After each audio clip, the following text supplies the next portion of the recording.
कार्य करके दोनों को धन देकर वे दोनों महाजन अपने नगर के लिए प्रस्थान करने लगे। थोड़ी दूर गए थे, भगवान ने सोचा कि इसका हृदय साफ है या नहीं, इसकी जांच करनी चाहिए।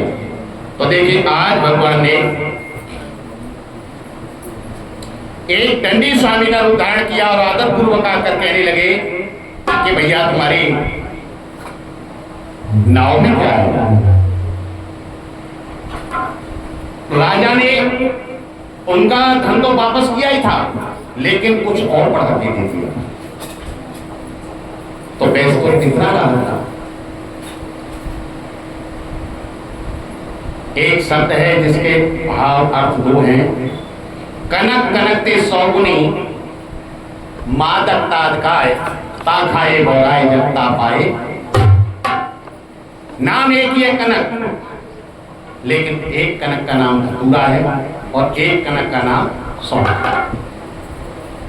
तो यहाँ दोनों का भाव बताया है कि अधिक सोना यानी धन संपदा ज्यादा हो जाती है तो हम अपने में है?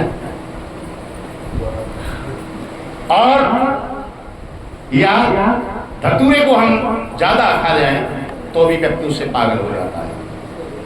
तो कहा है कि कनक कनक के सौगुनी, यहाँ वैश्य को अपना धन मिला और अपने से बढ़ाकर राजा ने दे दिया। तो वो इतराने लगा और दामाद से कहने लगा कि देखो, यदि हम व्यापार करते थे तो हो सकता है कि हमें नुकसान भी आ सकता था।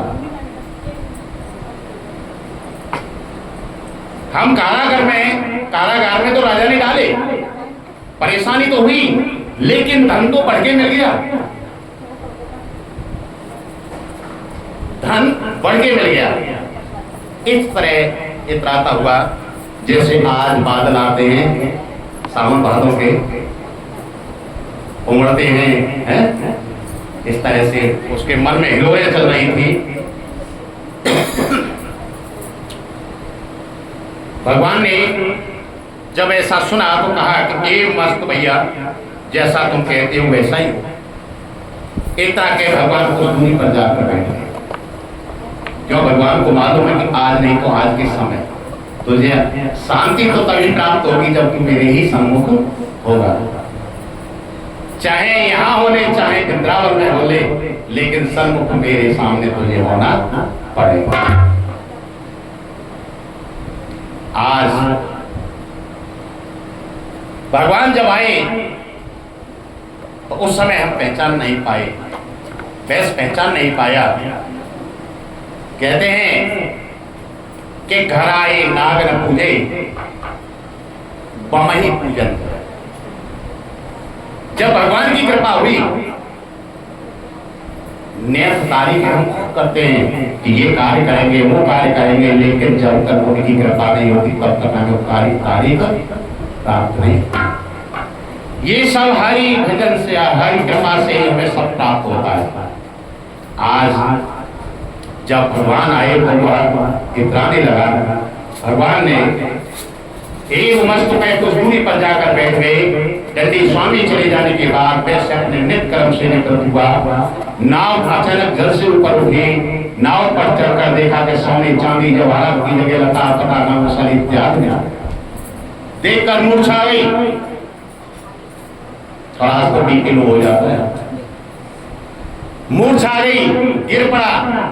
दामाद ने कहा कि पिताजी शोक क्यों कर रहे हैं?